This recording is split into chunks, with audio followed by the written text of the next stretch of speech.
guys, we were rocking it with Casual T-Shirt Tuesday. If you're watching me on YouTube, I'm rocking a Looney Tunes pink T-shirt here. We were rocking it with Casual, like I said, Casual T-Shirt Tuesday here for college football episode of Pigskin Frenzy. And speaking of YouTube, if you caught a note on this past Thursday's episode was audio only, episode 119 of Pigskin Frenzy. Hopefully right now, as you're watching this recording, or as I'm recording this now for the show, that it's on YouTube right now. Hopefully episode 121 is on YouTube. 120 was not on YouTube. Episode 121 hopefully is going to be on YouTube. There were some uploading issues. We apologize here at Pigskin Frenzy for that. Some uploading issues. Hopefully that you're seeing us on video here on YouTube for Pigskin Frenzy in this episode of college football, because this is a very good episode of college football for Pigskin Frenzy, and we're talking about spring results here, and you're not going to want to miss the action on YouTube. So hopefully it's fixed, and if it's not fixed for this episode, if you're listening to us on audio, keep listening to us on audio on Spotify, Podbean, and Apple, and all other platforms as well, and we will get it fixed on YouTube if it's not fixed. Hopefully it is, though, and you're seeing us right now.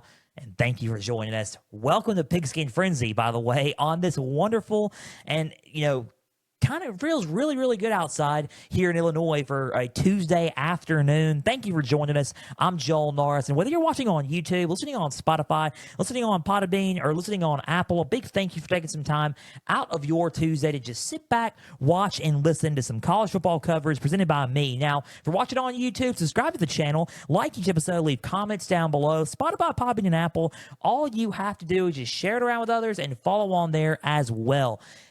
X, Instagram, Facebook, just type in Pigskin Frenzy. Follow, like the pages there. You're going to get episode updates. You're going to get news and highlights from across college and NFL football.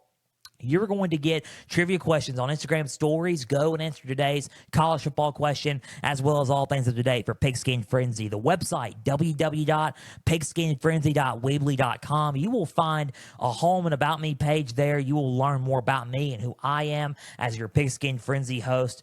There's also a platforms page for all the stuff that I just mentioned. Go and check it out. It's a, you can click on each, site that you want to listen to Pigskin Frenzy on and make that choice for yourself to listen to the show on.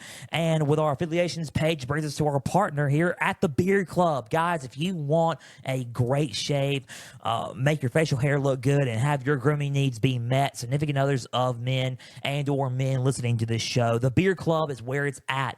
Go to the Beard Club and get 15% off on all your products, especially the beard grooming kits. Guys, the beard growth kits, the beard grooming kits.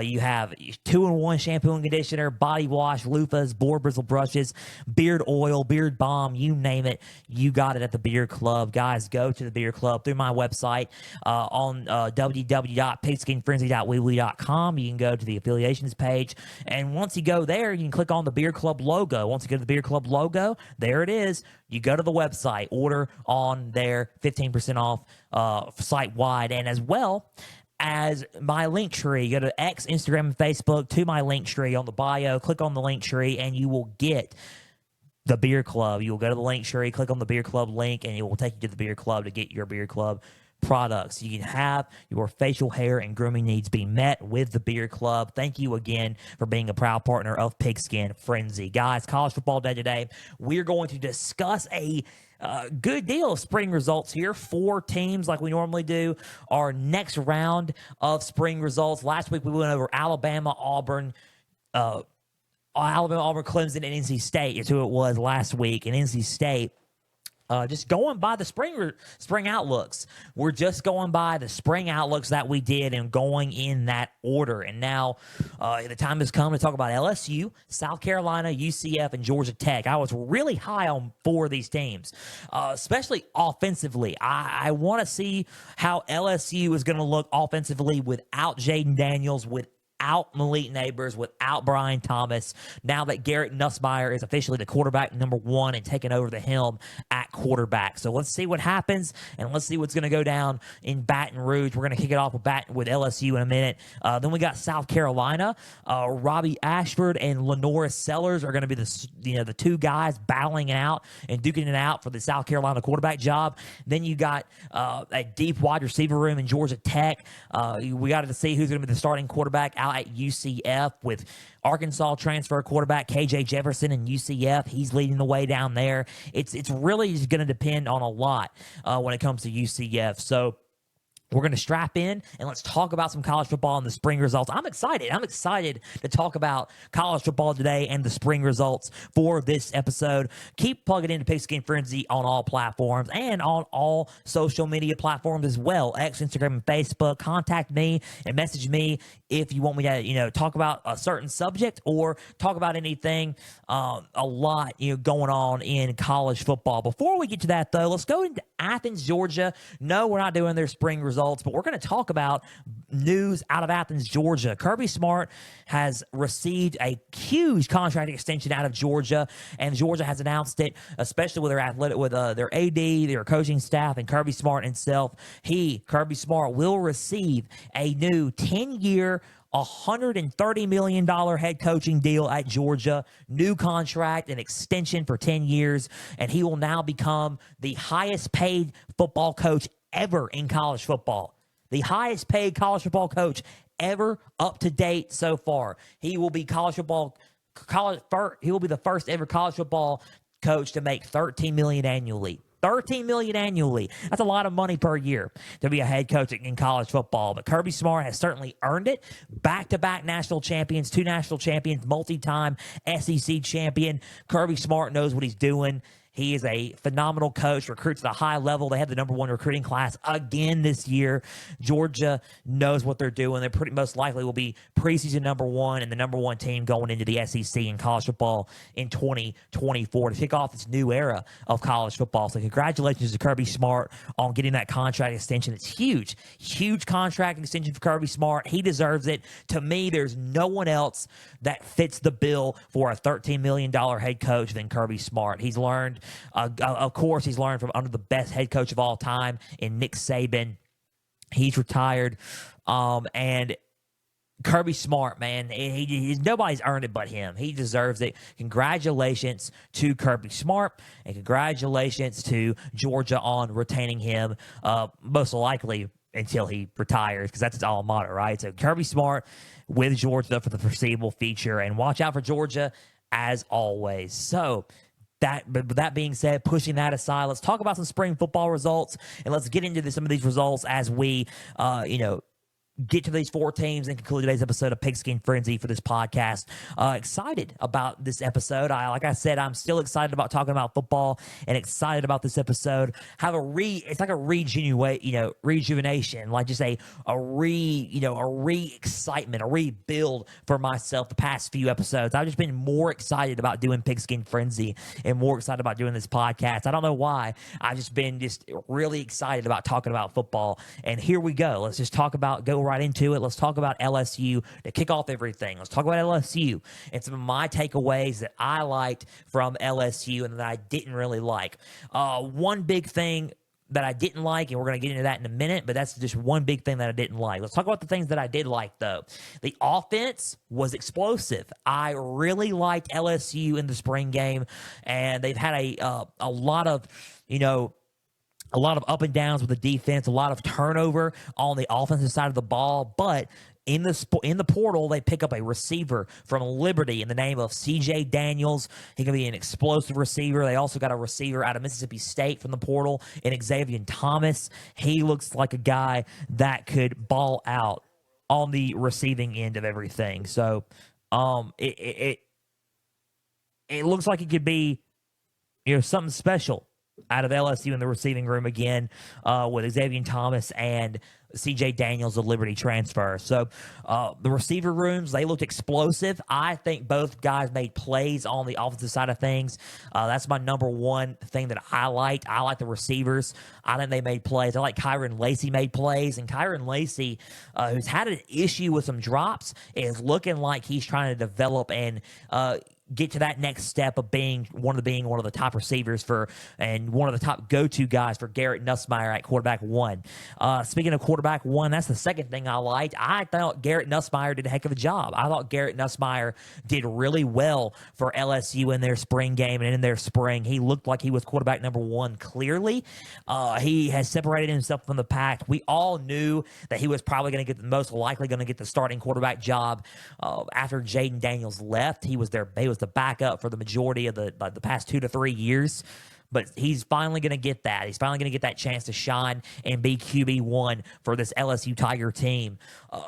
But quarterback number two stepped up as well, and that was Ricky Collins. Ricky Collins did really well as quarterback number one. He was clearly quarterback number two for this backup team. They added Vanderbilt transfer quarterback A.J. Swan in there, and A.J. Swan did a couple of good plays, but not like Ricky Collins. I think Ricky Collins knows the system a little bit more down in LSU and down with Cortez Hankton and Joe Sloan, co-offensive coordinators for this season coming up, and he knows what he's doing in that system, and he knows what the plays are being ran. He just knows a little bit more than A.J. Swan does. So I think A.J. Swan is probably going to start out as the third string. Ricky Collins is the backup, with Garrett Nussmeier being the starting quarterback for this team. And they both look good. The quarterbacks all look good. Ricky Collins had an explosive play. And utilize his athleticism in this game. He looked really good. Kind of like a Jaden Daniels when it came to running, but more of like a power runner rather than a speedy type runner like Jaden Daniels presented as their quarterback at LSU. But Garrett Nussmeier slinging it out, showing his arm, making accurate decisions and good timely throws to his receivers. So he looked good. He looks like he's going to be the starter going into 2024. Offensive line looked good, as obviously you got Will Campbell coming back. You got Emory Jones coming back. 2 NFL linemen on the line coming back for this team. They looked really good last season. They looked really good, and they looked really physical in the spring game. I like their O-line and what they're doing there. Running game looked solid. I mean, Caleb Jackson and Josh Williams looked like they were ready to take over as the 1-2 duo in Baton Rouge coming up in the fall. Caleb Jackson had amazing run and broke away with speed and presented a good deal of power in his running in this spring game. He looked good running the balls, and so did Josh Williams. Josh Williams has been really good for this team for a long time. So LSU looked really good on the offensive side of the ball on all aspects. I really liked what they did. Their offense is probably going to be one of the best again in the SEC and could be in college football. So watch out. That could be an underrated offense going in to 2024 in this new era, especially in the SEC. LSU's offense could be at the forefront of everything again. What could be at the bottom of the front in the SEC and the defense again, especially in college football itself too, is that defense. And that's what I did not like about the spring game. There was a lot to talk about, and one of the big things I wanted to see was how was the defense going to look under Blake Baker? How was it going to look? Is it going to look any better, or is it going to look, is it still a work in progress, or is it going to look bad? It's still a work in progress. I think there were some plays they showed a little bit of fire. Something that we did not see under Matt House's defense. I'm just going to tell the truth, right? Something that we did not see under Matt House's defense. We didn't see any of that fire, some of that aggression. They showed that aggression, especially when Harold Perkins was in there. They showed a lot of that aggression when Perkins was out there in the spring game a couple of weeks back. And what we didn't really see was a secondary, non-existent. Ashton Stamps did a couple of good plays, and he looked like he was the most experienced one out there, was Ashton Stamps. That was it. Other than that, secondary did not look the best. They were leaving up a lot of open gaps. The receivers were beating them out every chance they got. They left up wide open gaps for them to run the ball on, to throw up the middle. A lot of reads were were just blown up. It was just a blown-up defense. It's still a work in progress. They made some tackles. And they made some stride in the physicality department. I think physically and tackling-wise, the defense looked better. They looked better in those regards. But when it comes to wide-open gaps, blown coverages, and missed assignments, I think that there's a work in progress still. And look, I'm not asking, and I'm not saying to LSU to have a phenomenal defense, lockdown 2011 defense that LSU had in the past. No, we're not saying that at all. It's going to be a work in progress. After having the worst defense probably in school history, it's not going to be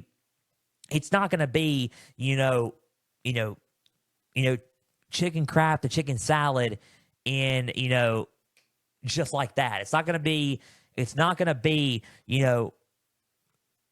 bad to good and or phenomenal in an instant. It's not. It's going to be a work in progress. I think there are some things that worry me about them playing in the fall on defense. But if you want to talk about overall, I think over time the defense has to get better, and people have to trust in Blake Baker, the new defensive coordinator out of LSU. They've had a good staff put together, a good staff overhaul. This is their first spring on defense with this new staff. It's going to be a work in progress. It's got to be a mini summer camp, a fall camp, and a training camp going into the season. It's going to be a work in progress with these guys. Bo Davis, back to being the defensive line at LSU, best D-line coach in college football, has now come to LSU, and he looks like he is going to cause a little bit of problems on the defense. That defensive line showed a lot of promise, especially Gabriel Relford. Gabriel Relford, he looked like he was a solid player on the defensive line. He's a redshirt freshman. Early enrollee. He looks like he's a solid player, and he didn't face guys like Emory Jones and Will Campbell, who are experienced on the O-line now, but he faced guys that who were in the same category of early enrollee, 4 to 5 star freshman. He looked really good on the D line. And if you want to add him into the rotation, it might not hurt to get him some experience in and let him help out on the D line. So he looked good on defense on the defensive line. I think physically the defense looked better. I think that they looked better physically and they made some tackles, but other than that, the coverages have got to get worked out. The secondary's got to get worked out. The missed assignments, everything in that wide open gaps, they got to get better at that, or they're going to get torched during the season. I'm just going to be honest. They're going to get torched by a lot of teams that are solid, like Ole Miss, like Alabama, like A&M, like Florida, like Oklahoma. They're going to get tore up. And I think that if they don't fix, if they get the work in progress out of the way and they get to work on it, then everything's going to be fine. But some of that stuff's not promising going into the fall camp. That's all I'm going to say. Offense looked great. Defense needs work still. That's how I view the LSU spring game. That's how I view the spring for LSU. If you had a grade to give out, like I said about a school letter grade, I would say B+. I think B+ is good. B+, leaning more towards B-, only because of the defense and the blown up stuff on the defense. The offense looks solid. CJ Daniels was a really good, impressor there.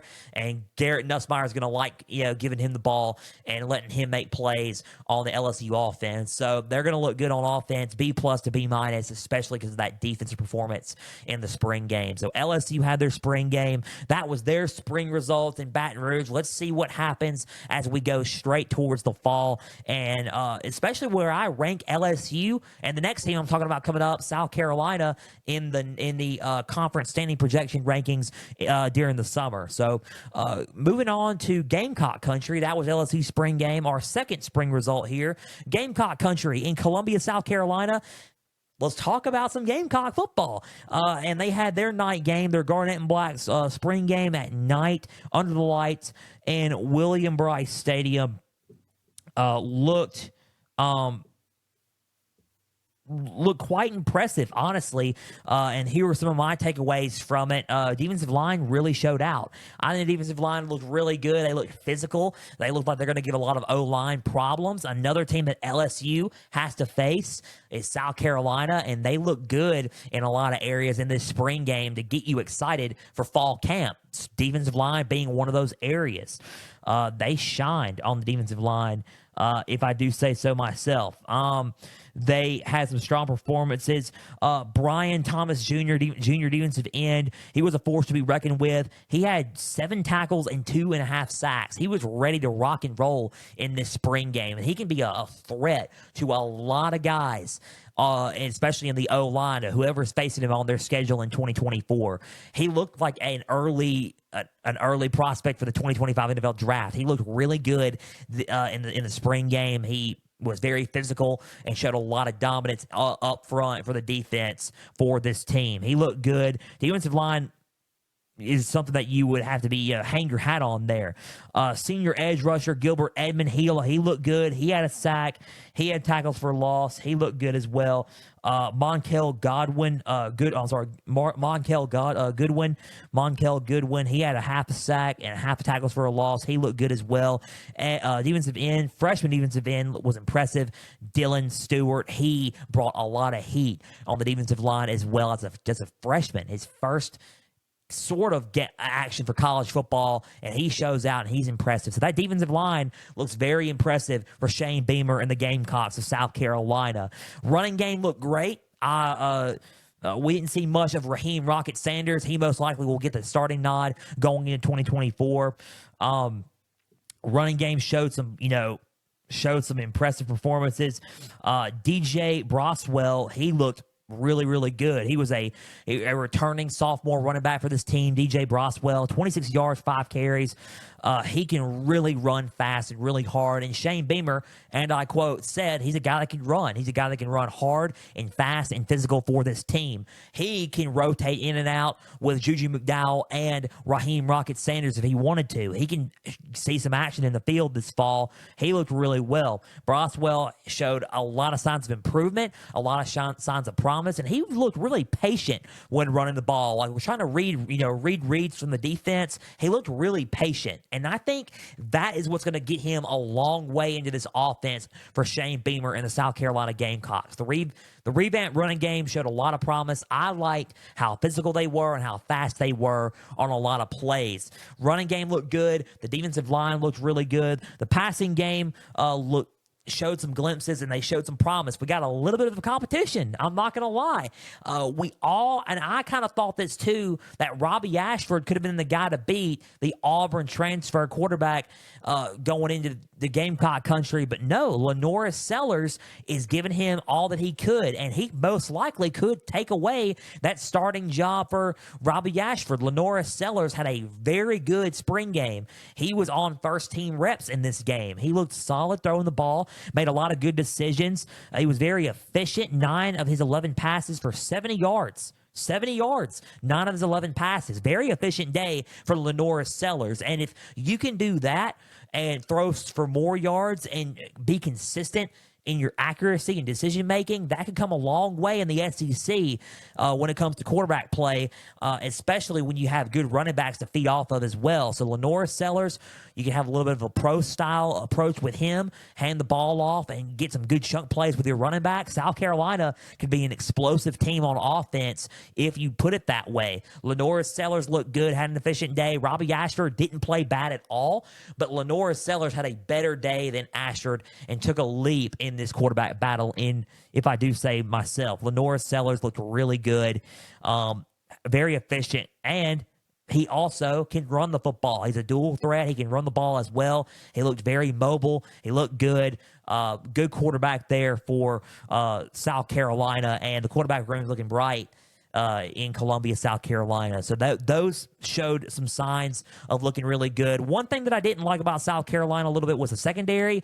I think there was a little bit of blown assignments, not to the point like I was talking about with LSU, but some blown assignments that have got me concerned about coming up in the fall. They got good corners, but it's almost like they just weren't really locked in. They weren't really mentally zeroed in when it came to trying to pick up reads on these receivers. So and reading some of these routes. So I think a little bit, just clean up in the secondary, just a tiny bit if you're South Carolina. But other than that, they looked like a physical team on defensive line. The running game looked good, and the quarterback play looked really well for South Carolina as well. Secondary needs to be cleaned up a little bit. If I had to give a grade for South Carolina overall, I would say A minus. I would say A minus. They looked really good in their spring game, and they looked like a surprising team that could rise up from the ashes in the SEC. I could totally be wrong. They may end up being a 7-win or 6-win team come fall. Who knows? They could also go win 9 games if they wanted to. I don't know. Don't know what it's going to look like in the fall, but I will say this. In the spring, they looked like they had a really good spring, and I would watch out maybe going into fall for South Carolina and kind of look at them and don't take them lightly at all. So South Carolina going into the fall, they looked really good. They had a really good spring in my honest thoughts. And that was their results. That was their spring game, and that was their spring as a whole. So LSU, South Carolina, getting out of the SEC. We just went over those 2 SEC schools. Let's go over UCF and then Georgia Tech, and then we will conclude today's episode of Pigskin Frenzy. Let's go over UCF. And UCF is one of those that are interesting, I think, especially in the terms of quarterback play. KJ Jefferson looked really good, and I think that's what we're going to lead off with, talking about UCF down in Orlando. They had their spring game, and Gus Malzahn is doing his best to replace John Rice Plumlee, and what better way than to bring in Arkansas transfer quarterback KJ Jefferson. KJ Jefferson entering his final year of college football as a graduate transfer. He led in to UCF, and he was going to show that he was the number 1 guy at the starting quarterback position, and he most likely will be the number 1 guy in the starting quarterback spot. He made some good decisions, made some bad decisions. It was overall a mix of both. He threw 2 interceptions, but he also threw for 2 touchdowns. He was efficient on a lot, efficient on and inefficient on some. He was 12 of 22, 271 yards, 2 touchdowns, 2 interceptions. He ran, and if you factoring in the sacks of -7 yards, but you also got to think about he also had a long gain of 13 yards as well. He looked good with read options. He looked good on some of the play calling that Gus Malzahn was presenting to him. He looked good in those areas, but when you look at some of the other decisions, like I would say a lot of the wheel routes that he tried to throw, he would overthrow. He would throw it into coverage and pick off. 2 interceptions happened. He would throw it into coverage where he'd get batted down. A lot of decision making that was inefficient on his part, but it wasn't to the point where it was like, okay, he can't start for the team. He can start for the team. He started in the SEC for 3.5 to 4 years. He can do that. He started for Arkansas for that long. He can start in the SEC. He's going to start for UCF and in the Big 12. He can do that. I honestly think that KJ is probably going to be the way to go for this team, but there's a lot of stuff that he can clean up on quarterback-wise for this team, I think, for UCF. And that's my number 1 startup for UCF in the spring game results and the spring results for UCF as in terms of quarterback play. They look good. They look good running the ball as well. Chasen Johnson running the ball, he looked really, really good. He ran with the first team. He had a lot of runs that he was like, you're thinking to yourself, is that really a true freshman? He's actually a true freshman. He's an early enrollee, true freshman. And you're thinking to yourself, is that guy really he looks like a powerful back. It's a veteran college football running back, like a Raheem Rocket Sanders. But no, he's an early enrollee true freshman. He looked solid. He ran like a grown man, a senior out there. He looked like an absolute animal from USC.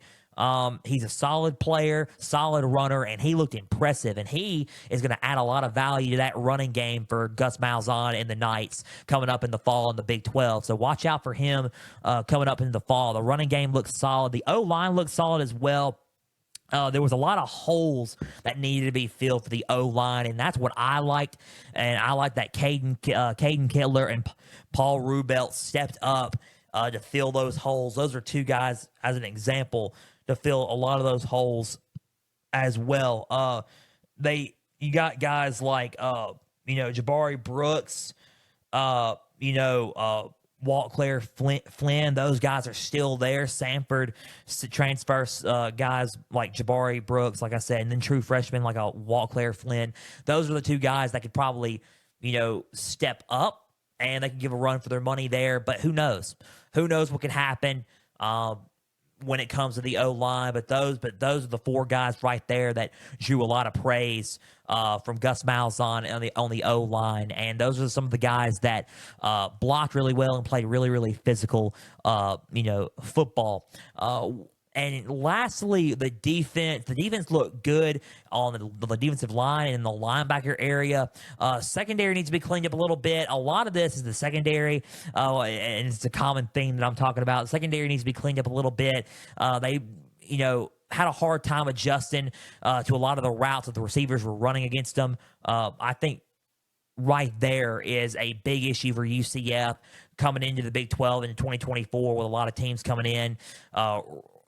Reading routes and reading what receivers are going to do and reading what the quarterback's going to do and adjust to the receivers on the fly. I think that's what the secondary needs to work on.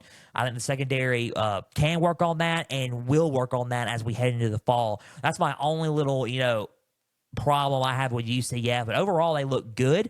They looked flashy in a lot of areas, and that's what I like when it comes to Big 12 football, right? So UCF had a good spring. If I had a letter grade for UCF, I would probably give them maybe a B plus, leaning towards A minus. I thought they looked good in a lot of areas, especially on the offensive line. I think that's what impressed me the most, especially what KJ Jefferson is going to bring to the table. You're going to have to need a big offensive line upgrade for a quarterback to his stature. So A minus, B plus, mainly leaning towards A minus, but B plus for sure for UCF and their spring. So that was UCF's spring, and that was their spring results.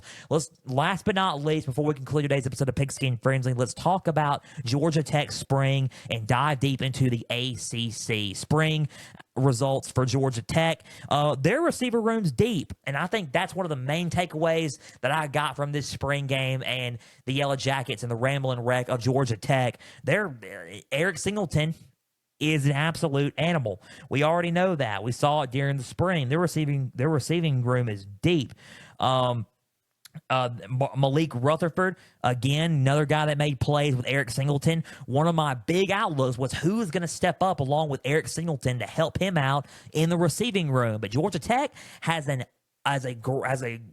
big receiving room. Some guys in that receiving room for Georgia Tech could play on Sundays. I think that Georgia Tech could present to be a challenge and a threat as a dark horse in the ACC. I honestly think that. They got Florida State in week 0. Florida State week 0 in Dublin, Ireland.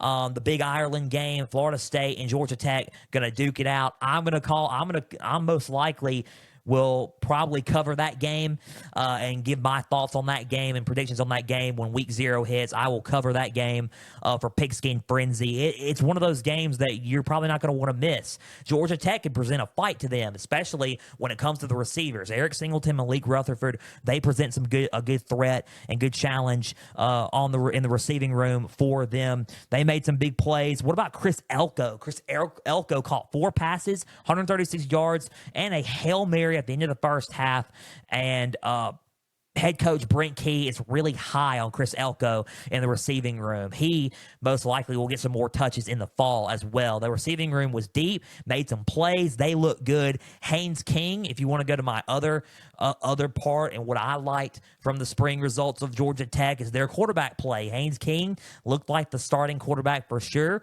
They both quarterbacks also look good. Haynes King look good. Their backups look great as well at Georgia Tech. Haynes King is for sure the starter.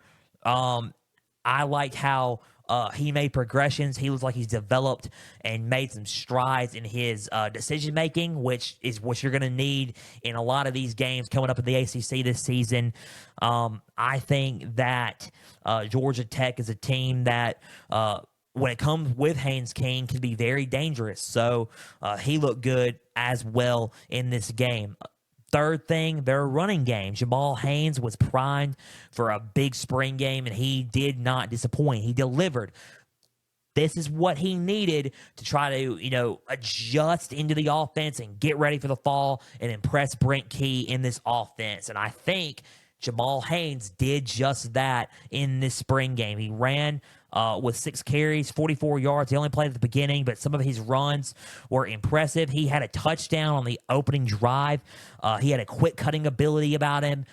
Strong, powerful, more balanced back for the Georgia Tech Yellow Jackets. He looked like a player that could present some good plays on offense for this team coming up in the fall. So Jamal Haynes looked really good as well. Aiden Burr, their kicker, also looked good. Their special teams look good. Aiden Burr is a guy you need to watch out for coming up in the special teams here in the fall. So they all look good on offense. Their defense looked good. Their secondary looked good, actually. I think their secondary looked good in a lot of plays. I think their defensive line looked good and very physical. Their linebackers are something that needs to be a work in progress. I think they missed a couple of gaps and left some gaps open for the offense. I think their tackling could have been a little bit better at the linebacker spot.